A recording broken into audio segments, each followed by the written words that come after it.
Horror D में आप सभी का स्वागत है। दोस्तों, अगर आप इस चैनल पर नए हो तो इस चैनल को सब्सक्राइब कर लीजिए और जाकर हमारी दूसरी कहानी भी ज़रूर सुनें। आप सबको बहुत ही मज़ा आएगा। आज की ये कहानी सौरभ जी की है।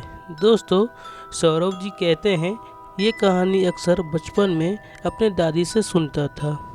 ये कहानी रियल है या नहीं, आप हमें कमेंट करके बताएं। चलिए कहानी स्टार्ट करते हैं। ये उस समय की बात है जब मोबाइल और बिजली गांव में नहीं होती थी। गांव में एक फैमिली रहा करती थी। उस फैमिली में एक माँ और उसके दो बच्चे, एक लड़का और एक लड़की रहते थे। दोनों की उम्र लगभग 15 से 16 साल की होगी।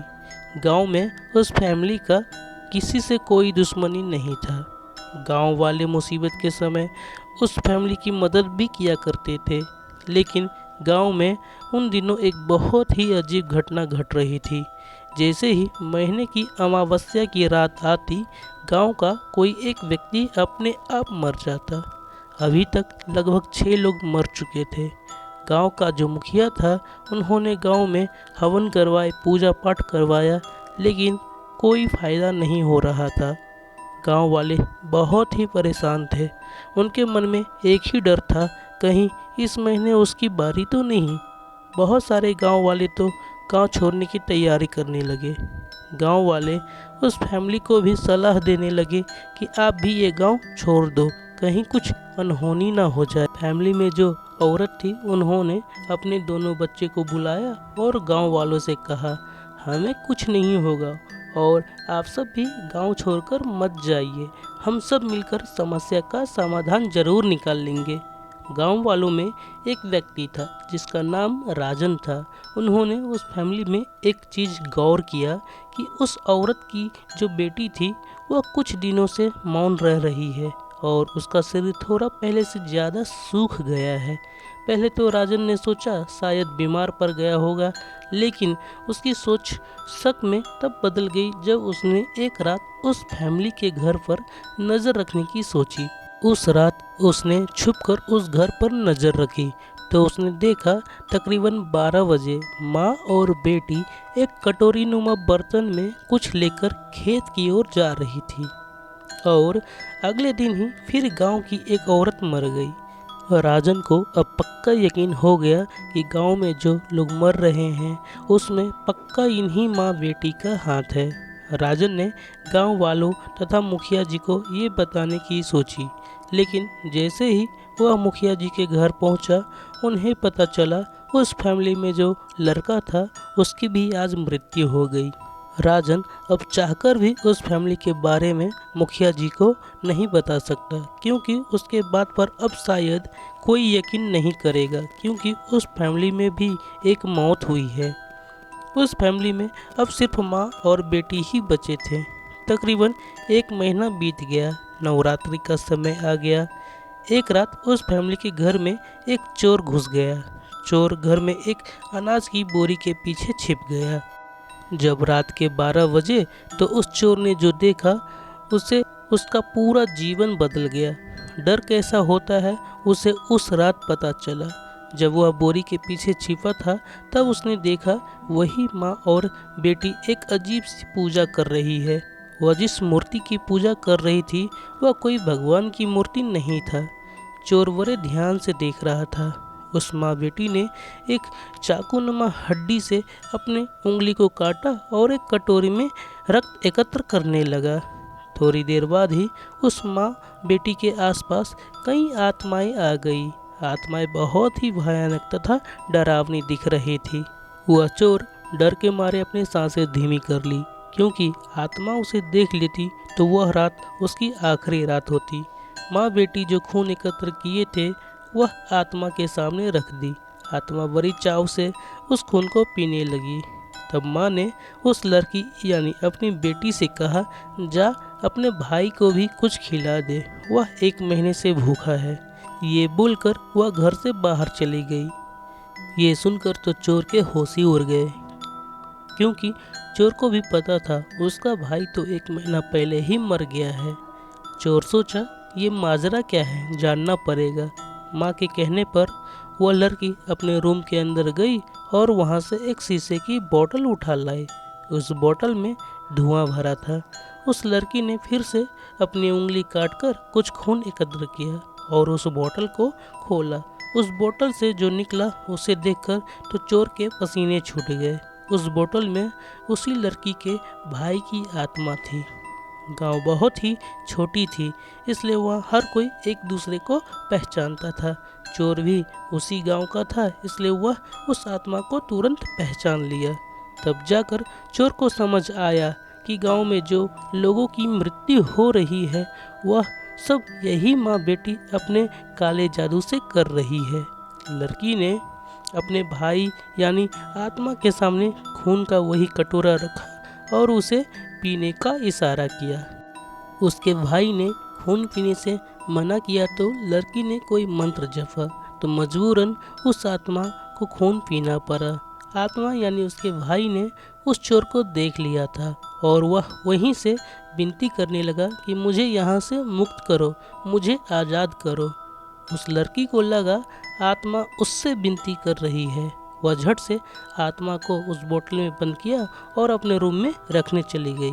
तभी चोर मौका पाकर उस घर से भागा, लेकिन चोर की किस्मत बहुत ही खराब थी। उसी रात गांव के कुछ लोगों द्वारा उसे पकड़ लिया गया। उस चोर की जमकर धुलाई हुई। पिटाई खाते खाते रात से दिन हो गई। गांव वाले उनसे एक ही सवाल करते, बता चोरी का सामान कहाँ छुपाया, क्या क्या चुराया। जब मार खाकर चोर पूरी तरह थक गया तो अंत में जाकर बोला, चोरी का तो पता नहीं, लेकिन इस गांव में जो मौतें हो रही है उसके बारे में मैं जानता हूँ। ये सुनकर गांव वाले आश्चर्य में पड़ गए और उन्होंने तुरंत मुखिया जी को बुलाया। मुखिया जी वहां पर आए और चोर से पूछा, बता क्या जानता है। चोर ने पूरे गांव वालों के सामने उस रात जो देखा वह एक एक बात सब सच सच बताई। गांव वालों ने जब चोर की ये बात सुनी तो वह दंग रह गया। वे लोग गुस्से से आग बबूला हो गए, लेकिन मुखिया जी को उस चोर पर अभी भी यकीन नहीं था। तब जाकर उस भीड़ से वह व्यक्ति निकला जिसका नाम राजन था, जो 1 महीना पहले उस फैमिली पर नज़र बनाए था। राजन चोर का साथ देते हुए मुखिया जी को उस फैमिली के बारे में बताई। तब जाकर कहीं मुखिया जी को यकीन हुआ। मुखिया तुरंत गांव वालों के साथ उस औरत के घर पहुंचा। घर में उस समय कोई नहीं था, शायद वे लोग भाग चुके थे। गांव वालों ने जब घर की तलाशी ली तो उस घर से उनको बहुत सी अजीब अजीब चीज़ें मिली। उस घर से उसने दर्जनों शीशे की बोतल निकाली। चोर बोतल देखते ही तुरंत मुखिया जी से बोला, गांव में जो लोग मरे हैं वे सब इसी बोतल में कैद हैं। मुखिया ने गांव वालों को तुरंत किसी ऐसे व्यक्ति को लाने को कहा जो ये सब आत्मा को मुक्ति दिला सके। कुछ गांव वालों ने दोपहर होते होते एक सिद्ध तांत्रिक को अपने गांव बुला लाया। तांत्रिक बहुत ही शक्तिशाली था। उन्होंने अपनी तंत्र विद्या से उन सभी आत्माओं को उस बोतल से मुक्ति दिला दी। मुखिया के कहने पर उस माँ बेटी को भी उस जगह खींच लाया जहाँ सभी गांव वाले खड़े थे। तांत्रिक की मंत्र इतना शक्तिशाली था कि उस माँ बेटी को ना चाहते हुए भी उस जगह आना पड़ा। गांव वाले बहुत ही गुस्से में थे। वे इस माँ बेटी को जिंदा जला देना चाहते थे, लेकिन मुखिया जी ने ऐसा करने से रोक दिया। मुखिया जी को जानना था कि गांव वालों को मारा ठीक है, लेकिन अपने ही बेटे को मारकर उसकी आत्मा को कैद कर लिया क्यों? तांत्रिक के कहने पर उस औरत की बेटी ने बताया, मुझे भी माँ जैसा शक्ति चाहिए था और शक्ति पाने के लिए अपने किसी को बलि देना होता है, तो मैंने अपने भाई की बलि दी। ये सब सुनकर मुखिया का तो खून खौलने लगा। उन्होंने तांत्रिक से कहा, महाराज इसे जान से मत मारिए, लेकिन इसे ऐसी सज़ा दीजिए जिससे इसका पूरा जिंदगी नरक बन जाए। मुखिया के कहने पे तांत्रिक ने अपनी तंत्र विद्या से उस माँ और बेटी की सभी शक्तियाँ छीन ली तथा गांव वालों ने उस माँ बेटी को धक्के मारकर गांव से बाहर कर दिया।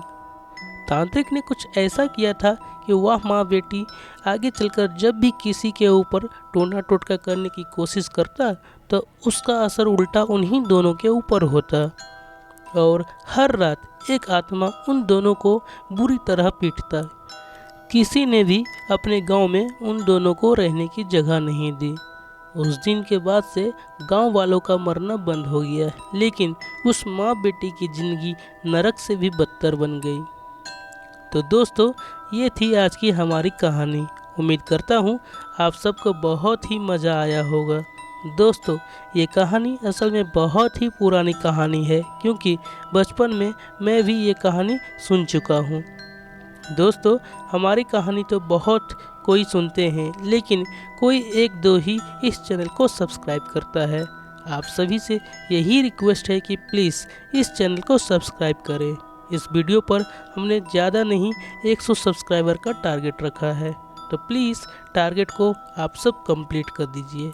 हमारे टीम को बहुत ही खुशी होगी और हम सब आपके लिए और भी मज़ेदार कहानी ला सके। तो प्लीज़ इस चैनल को सब्सक्राइब कीजिए। चलिए मिलते हैं हमारे अगले वीडियो में।